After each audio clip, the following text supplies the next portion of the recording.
Hello everyone, welcome to Woo Pod. I'm Susie and I'm here today with my very good friend Rick Ross.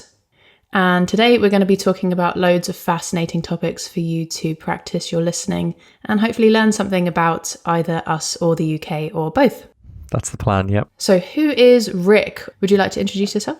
So my name is Rick. I'm Susie's friend, which is why I'm doing the podcast with her. And I'm from Newcastle in the northeast of England. I'm a creative writer at an advertising agency. That's my job. I don't live in the UK anymore. I live in Dubai now. I have for nearly 2 years now, which is crazy. We're going to talk a little bit later about living in different places. We've both lived in London at different times.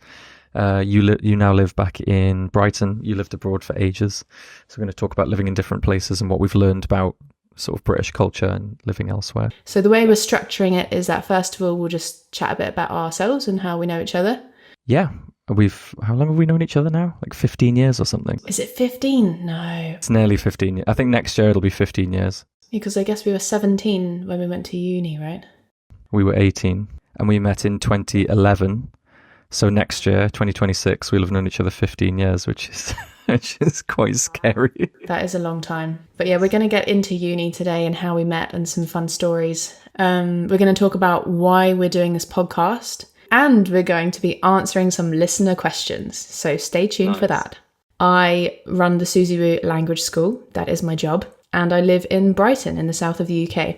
I'm interested in yoga, meditation, anything spiritual, swimming, going to the gym, active type things, a bit of reading, a bit of cooking. That's basically me. What about you, Rick? What are your hobbies and interests? I like very different things to you. I like history, old music. I mean, I used to love going out a lot, sort of going to like pubs and bars, like drinking, sort of like parties and things. But I don't do so much of that anymore. And we'll get onto that later. We're talking about like drinking culture in the UK and how it's changing. Oh, I like playing video games. I got back into it. I used to love playing video games when I was a kid and a teenager. Basically, from when we met from uni, I didn't play them at all for years. And then during COVID, I got back into them. So now I just play games all day now. So yeah. Again, that's why I started the podcast, because I wasn't going out. I was playing games all the time, reading on my own. So then I thought I need to start speaking to people again.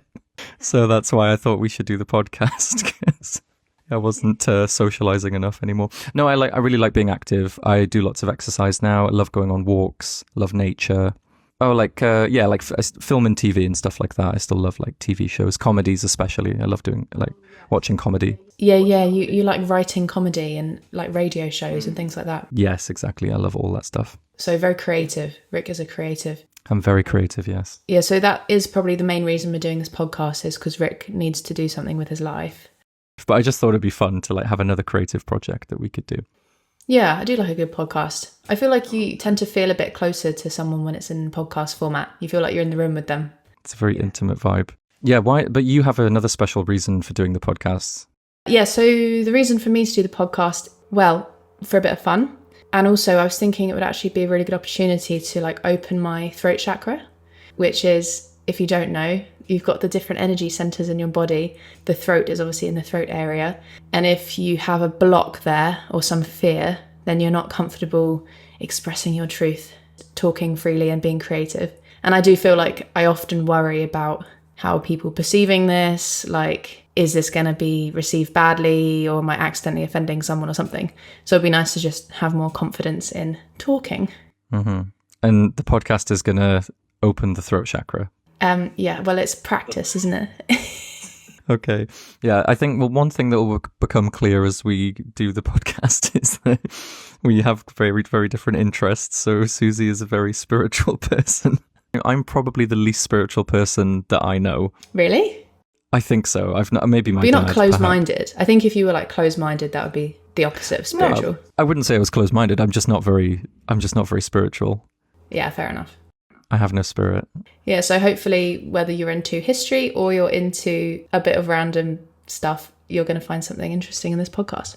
We also thought it would be a good idea to do a podcast because we've been told that we have nice voices. I hope the listeners actually agree and we're not just like deluding ourselves. We've been told separately on different occasions that we have nice voices. Yeah, So I would agree. I like- think you have a nice voice. I can appreciate that. I think we both do. I think It's not something that people usually compliment, is it? no, it's a more unusual compliment, which I think is why I really like it. So hopefully it's nice and relaxing to listen to, and hopefully we're both speaking clearly enough and you can understand what we're saying, and it can just improve your listening and you can just learn a bit about the UK as we go along.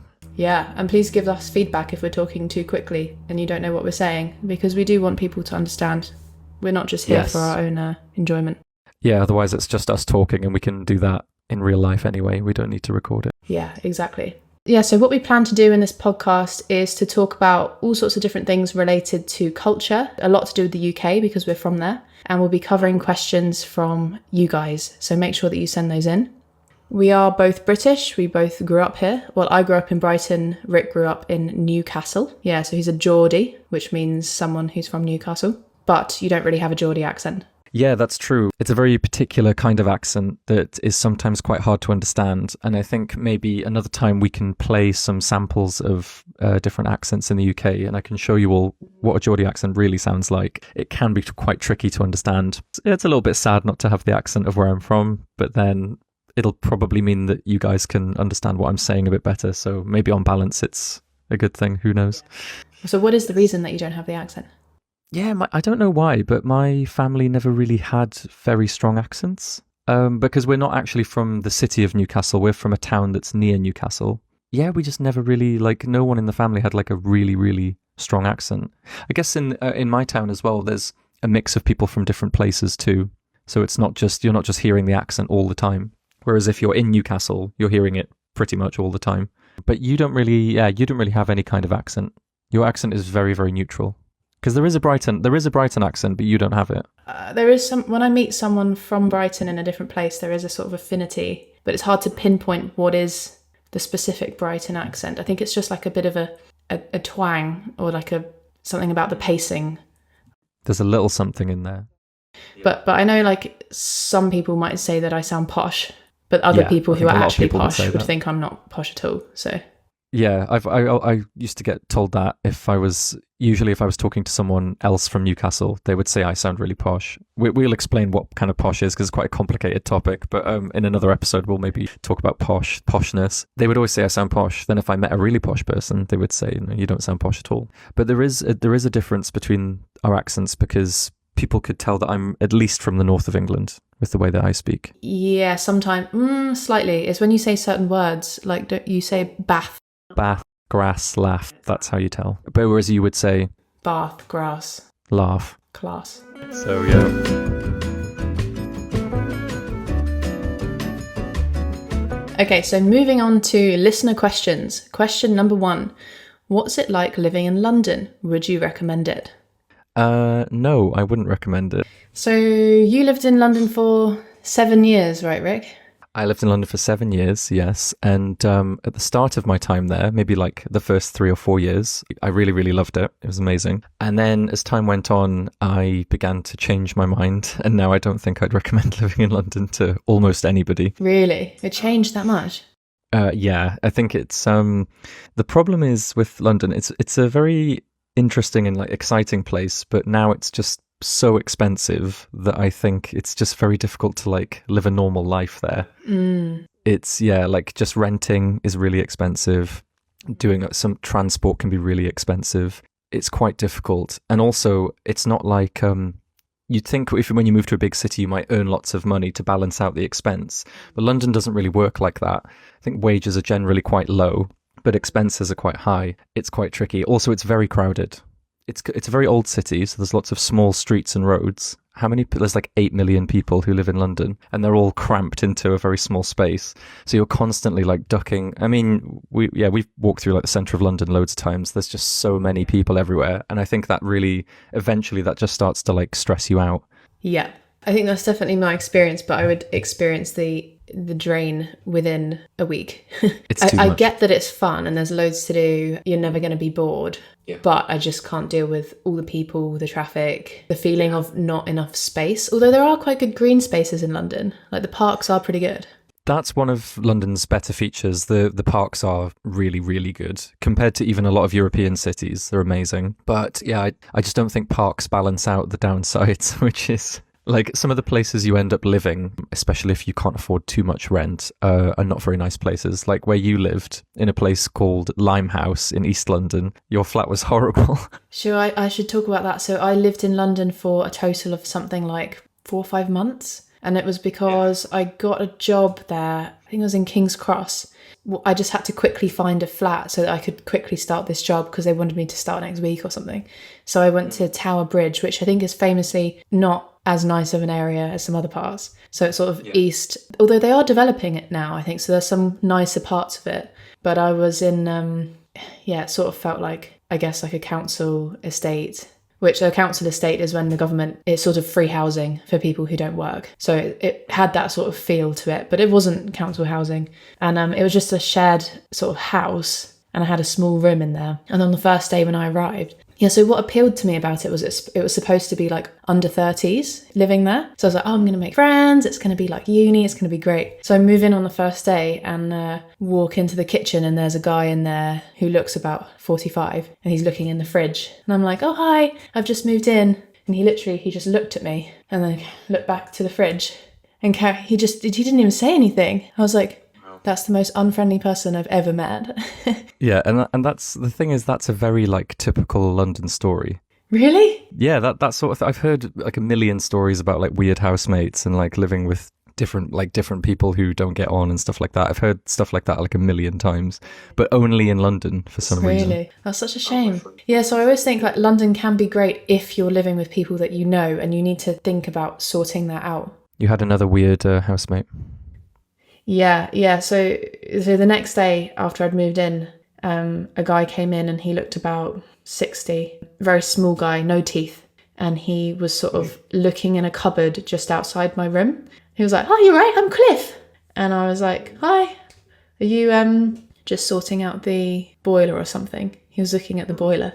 He's like, "No, I just live upstairs." I was like, he was actually very friendly, to be fair, and he did lend me his bike once, so he was actually quite nice. But he did hotbox his room the whole time, like just stank of smoke or something.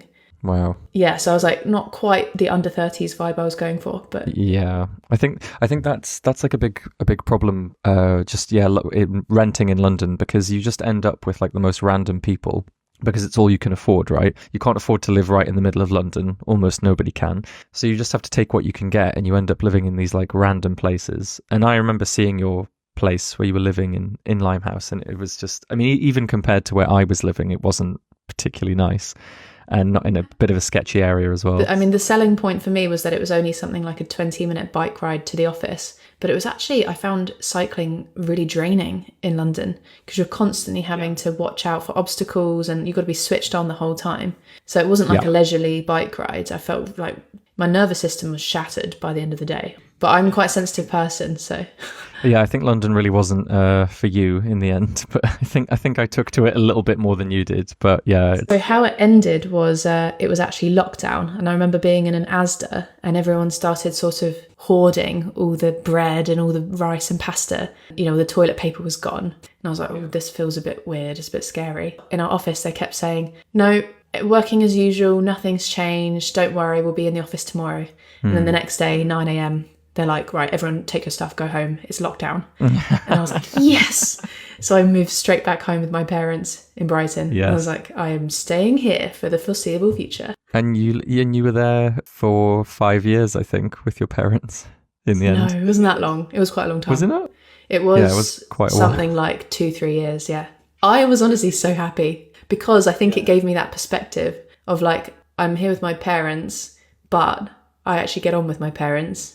It's like quite a nice house, and it's like peaceful, and it has the things I need. Like I love Brighton. And so I just think of that flat in London and be like, at least I'm not there. Yeah, it's the exact opposite of everything that's like about living in London, basically. It's you have your own space, it's relaxed, Brighton's completely different vibe. But I mean, loads of people do have a nice time in London, don't they? Like, what was it about the first few or like 3-4 years that you liked living in London? Well, when I first moved, I was like 23 or something like this. So it was all just like super exciting. And I didn't really care about the downsides as much. And then as time went on, I started to, oh, it'd be nice just to like have more space. It would be nice not to be in such a crowded area. It would be nice to live in a nicer neighborhood. And these things just began to like weigh on my mind a little bit more. But at first I just didn't care. I was just having fun. Like it got worse and worse as time went on. Yeah, there's something about getting older and you just start to realise. I mean, I only just finished a master's course this year living in a student house. And at first I was still like, really happy I think it just takes me a while to catch up to things. Then towards the end of the year, I came home to that student room and I was like, yeah, I think I'm ready to actually live in like a proper house now. Yeah. I think I'm over the student vibes. And this is like over the age of 30. Yeah, you just hit a wall with it, I think. There's so many different things, aspects of London that just start to get a bit too much. So yeah, I wouldn't recommend it now. Maybe, I don't know, maybe if you're like early 20s and the job that you're going to get in London is like really good experience or something, maybe then you can still do it. But yeah, just do be prepared for like lots of downsides as well as lots of good sides. It is still a really cool city. There's no denying it, but it's just be prepared for problems. So we know there's no perfect places there. There's always something not quite right. But I guess it depends on what kind of person you are and what you're trying to achieve in that moment in your life. So my sister, I think she's 23, maybe 24. She's just moved into a flat with friends right next to King's Cross and she's working in King's Cross. And same as you, in one of those massive shiny offices along the river. And she just seems to be having a great time. Okay. So I think it's like that time of life. Yeah, I think so. Ask her again in like 4 years and see how she feels about it. Yeah. But quite a lot of your friends are still living in London, aren't they? Well, they're slowly moving out. They're moving out now. So one of my friends who grew up in London, even he's moved out. He moved to Manchester because he's starting a family, so they wanted more space. So even he's gone. And a lot of people, I think, who grew up in London struggle to live in other places. They're too used to like the big city. And it's the biggest city in the UK by far. And I think they struggle with life outside of London. But even he's gone. I've got another friend who he really wants to leave London pretty much as soon as he possibly can. And the more and more I speak to my friends, the more I hear, oh, I'd like to live in a small town or a village or by the sea or just, yeah. So it's, again, I think it's just that age that we are now, like early 30s. It's moving out of the city time. Yeah, I mean, you predict it from the beginning. It's the classic trajectory, isn't it? Everyone goes to uni, goes to London until they're about 30, and then they move out to a smaller place. Yeah, tread carefully is what I'd say to people thinking about moving there. But I honestly wouldn't recommend it now. Just go somewhere else. Yeah, I have to say every time I go back, because I didn't really do the London thing, which most people do. So every time I go back, I'm like, should I have done that? Would that have been? And then I go on the tube and I'm like, nope. Yeah, you managed 5 months. Weren't you doing recruitment or something? Yeah, it was recruiting Mandarin-speaking nannies in sort of wealthy families in London.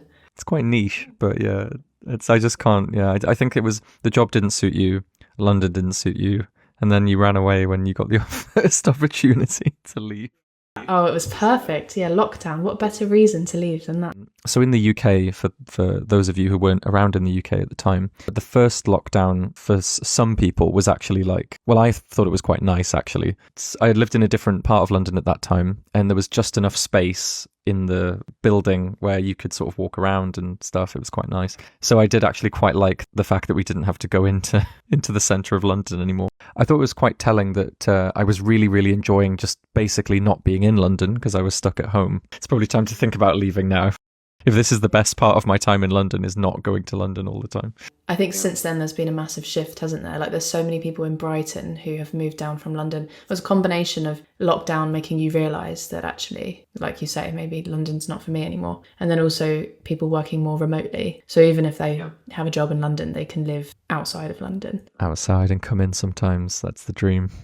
But yeah, having said all this, like if you're someone who's from like, let's say Hong Kong or Taipei, you're probably going to find London more appealing than these little piddly small towns. Yes, that's a really good point. Because you've already grown up in like a really big sort of crazy city. Yeah, it depends where you're coming from. But yeah, no, I wouldn't recommend it. I don't think you would either, right?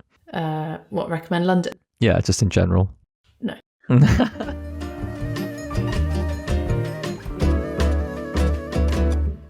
So our second listener question is, can you tell us about drinking culture in the UK? And I think this is something that I'm probably better placed to talk about than you. But actually, that's not true. When we were at uni, we used to drink quite a lot. So We did. Maybe we should save that for our third listener question, which is about funny stories from uni. That's my experience of drinking culture. And the reason that was sort of the end of my experience of drinking culture in the UK is because I then lived in Taiwan for 2 years and realised that it was possible to have fun and to socialise without drinking. Because I think sometimes people have a bit of anxiety in the UK and they drink to sort of feel more comfortable in a social situation. And I just thought, you know what, actually it's not a very good coping mechanism. I should probably just be okay without drinking alcohol. And so I came back and just thought I'm going to let my liver recover from uni. And I've been doing that ever since. So which year did you move to Taiwan? So you've not really been drinking much for like a long time now, right? Yeah, so I moved to Taiwan in 2015, I think it was, and then came back 2017. I will have, a bit of a drink here and there. There's been a couple nights where I'll get drunk. But then I also realised that the hangovers are a lot worse as you get older. So that just put me right off. So I haven't actually touched alcohol for about a year now. Wow, that's impressive. I think different to you, this year is the first year, probably since I started drinking, where I've finally started like really cutting down quite a lot on how much I drink. It was pretty much every weekend for me for like years and years and years, which is not very good, obviously. Yeah, just this year, I had a test on my liver and they said you need to drink less. I had what's called fatty liver, which is basically if you drink too much and eat too much of the wrong stuff, your liver just gets like fat around it. And if you keep drinking and eating the wrong stuff, then it can get like quite serious and you'll have liver problems and stuff, which obviously you don't want. I do say that I did drink quite a bit last night because I was watching the football with my dad. I'm not exactly living by my new regime, but I have cut down a lot. So I probably drink once a month now. Do you drink a lot or? Yeah, still quite a lot, but I've just got it down to one weekend in every maybe 4 or 5 weekends. Do you know what's better? Binge drinking, so drinking too much in one go and then not for a whole week, or because I think it's actually worse to consistently drink every day, isn't it? Even if it's not as much. It depends. I think just generally binge drinking is really bad because your liver just can't process all the alcohol. Just to put it in context for everybody, 3 or 4 drinks, one after the other, that counts as binge drinking. 3 or 4 pints of beer, one after the other, that's technically binge drinking. So it's very easy to go from a normal amount to like a dangerous amount quite quickly. If you were drinking small amounts very consistently, I'm not too sure, but I think that would actually be better than just like binge drinking every single week. But I think just the general rule is don't do it very often. Just like try and cut it down as much as you can. After all, it is basically poison. Just don't drink. Is it not that the more you drink, the more of a tolerance you get, which means that you're actually processing it better, or is that not? Is it not the case that if you don't feel drunk, it's not damaging your body? But it still damages, and it damages your liver, your heart, skin, just everything, basically, your brain. But this is the problem because you found when you went to Taiwan that a lot of people just didn't bother drinking. But in the UK, it is just like, on a Friday night, Saturday, Sunday as well, just everybody's having a drink at some point. Yeah. So do you want to tell us a bit about what drinking culture is like in London? In London, even more than other places in the UK, people go out for a drink on like random days of the week. So like even a Monday, Tuesday, Wednesday, Thursday. Whereas in other cities, it tends to be more like Friday and the weekend. But in London, there's even more of a culture of just going out all the time to different places. A lot of places stay open very late, whereas they don't in other smaller towns and cities. So there's just like an unlimited opportunity to drink in different places, basically. And a lot of social activities will revolve around drinking. So you finish work on a Friday, let's all go to the pub. Let's meet up and watch the football. We're going to be drinking. Let's go to the park. Let's go and buy some drinks so we can drink them in the park. It's just everywhere, yeah. So this is the main problem. It's quite hard to avoid. And then if you stop drinking, it can affect your social life because you don't want to be the only one in a group of people who aren't drinking because that's just annoying because everybody's drunk and you're not. And it's really irritating. Whereas I think in other countries, nobody cares. It's fine. A lot of people aren't drinking anyway. So it's easier to avoid it. But in the UK, it is. I know quite a few people who've cut down on drinking and they've said that it has affected their social life. Yeah, would you have any advice for someone who doesn't like drinking that much but lives in London? Like, how are they supposed to meet people?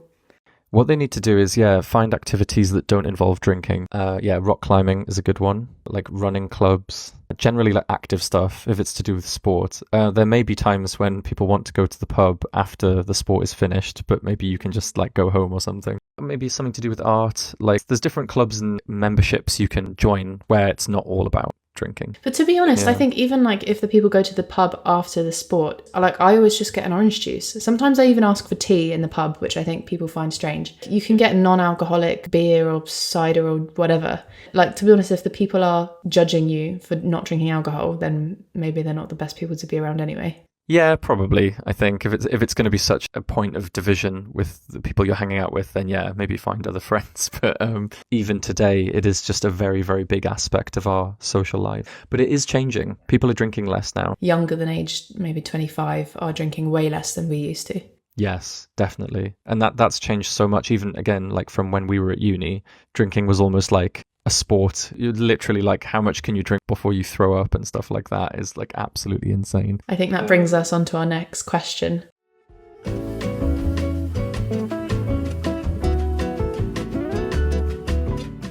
Have you got any funny stories from uni life? So uni is short for university in British slang. The first year in particular was just crazy because we lived in a student accommodation that was quite far out. It was about a 40-minute bus ride from the centre of Leeds. Spent so much time together at this student accommodation. It was just fun and jokes and silly things all the time. So it was like every day something different was happening. I think the main one that I remember is one of our friends, she was out somewhere and everyone had decided to throw, this was not my idea, to throw all of her stuff out the window. And we were on like the 4th floor. So if you're outside, you would just see all of this stuff falling out of this window, including her mattress. And then she arrived and was like, what's going on? And then she just joined in. Yeah, I remember coming home on the bus and I came out and then I just remember seeing like a load of like clothes like floating down from the top floor. And I was just thinking like, what the hell? I would have been quite annoyed if they did that to my room, to be honest. The things that happened to my room was like cling filmed or tin foiled the whole room, which is a bit annoying, but at least your stuff's still there. I can't understand why she joined in as well. Did you just think, what? Because she was just, I guess, sort of that easygoing type, which is probably why they chose her. I guess so, yeah. It was quite mad. There was one time when we stole all of your stuff, but then like rebuilt your room exactly as it was in your room, but we rebuilt it in our room because we had a much bigger room because we were sharing with like 3 people. And then we just rebuilt your room exactly as it was, but in our room. And I remember you just shouting up the stairs because we heard you go into your room. And then you were like, what have you done? And then you came up and then we had to... Actually, I think that one of the funniest ones is that, because, so basically we had a corridor of girls, 10 girls, and then in the other corridor it was 10 boys. And we just thought there was like the war between the girls and the boys, right? So one time, one of the boys ran down our corridor with a bag of flour. So there was a line of flour in the middle of the corridor and we're just like, okay. And that we had to go to a disciplinary meeting about that. Like, who did the flour? Yeah. Obviously. So I guess what that means is there's normally like an older student in the building whose job it is to kind of make sure nobody's going too crazy. She was like a PhD student or something. I remember she found out about all this, like people throwing stuff out of windows and people throwing flour all over the floor. She got really angry. So we were just doing stuff like that constantly. Wasn't there another one, like someone got a fire extinguisher and went crazy with that? They were like spraying it all over your corridor or our corridor or something. So because we thought that it was really funny. We thought, oh, we're going to get them back. What we're going to do is we're going to grow this plant called cress in their carpet. And it's going to be like, you know, this weed is going to grow everywhere and they're not going to know why. So every day after breakfast, we'd go to these like seeds on their carpet stairs and like water them. And nothing happened. It was just like tiny, tiny, tiny little sprouts after like 10 days. There was, I remember that. Then you had to tell us that you were doing it. It was supposed to be a secret and then you told us. Well, I remember one time there was a sort of like an actual battle where throwing things down the corridor, like boys that end and girls this end. One of your friends just like got a bin liner full of glass and threw that to the end. And we were like, that's too far. Yeah, this may sound a bit crazy to the listeners, but it would be really interesting to hear about like their uni experiences as well and whether that, I don't know, whether it's the same like in different places really. Pretty sure that ours was most extreme because Leeds was one of the biggest drinking universities and our hall, the reputation was the most crazy, I think. It was. Do you remember that there was that guy who did videos of him videos of him just drinking an entire massive bottle of vodka in one drink? I remember because we had to get this long bus into town to go to the clubs, right? So when we leave at like 10, 11 p.m, I would always, the worry is that you're going to go into the club and become sober. Somehow that's the worst possible thing that could happen. So you have to sort of catch up. You take your sort of bus drink, so you've got like a litre of some alcohol before getting on the bus, down some vodka or something. So I was probably drinking like a litre of vodka a week. And that was normal. Drinks in clubs are very expensive, so you wanted to be drunk by the time you got there. But this backfired a lot. I remember I drank, I think it was like 2 bottles of wine and then like a load of beer, which obviously they don't mix very well. So I drank 2 bottles of horrible, horrible cheap wine, and then maybe like 6 or 7 cans of beer. And then the bus, we all got on the bus. And after about 2 minutes of being on the bus, I was just sick everywhere, including on one of our friends. I was like accidentally a bit sick on her. So she had to go back and get changed. So I basically like ruined her evening. That was perfectly normal. Like I remember people like being sick in like classes and seminars because they'd had too much the night before and they were just like sick all over the classroom. When we describe it like this, it sounds like a zoo, like everyone's gone mad. But that's honestly what it was like. To be honest, we were just fitting in. We were just doing what everyone else was doing. I think so, yeah. I think certain sports teams at uni went way, way crazier. Like, for example, rugby teams. They were famous for like having crazy, weird drinking ceremonies and like doing very strange things. And they were way more extreme than we were. So yeah, but it was perfectly normal. And I think now it's got to the point where it's dying down. It's dying out, that doing that kind of thing. It's not as normal as it used to be. I think people still do enjoy themselves at uni and go a bit crazy, but all the statistics say that fewer and fewer people are doing it now. It's probably a good thing. So, for example, my sister, who's 8 years younger, she would have probably seen me and my generation and been like, well, I don't want to do that. You guys look like idiots. It was quite crazy looking back. But so yeah, most of our sort of uni stories seem to involve vandalism or drinking too much or both, basically. So, but it was fun. We had a lot of fun. It was a lot of fun. I mean, there's a lot of stories looking back. So I'm glad it happened. I feel a little bit sorry for my liver because I do wonder. I must have damaged my liver just in the space of that year. The good news is the liver does recover itself quite well. So I think by the time it does. So I think by the time you stopped drinking, you're probably fine. I think I'm in a little bit more trouble than you. But I think, yeah, if you just leave it alone for like even a month or 2, it can regenerate. So it's okay. So don't worry too much about it. Yes. So I think that's probably it for today. That's our first episode. We'd love to hear some feedback from you. Please send us more of your questions. We'll do a section at the end of every episode where we answer them. See you next time. See you next time, guys.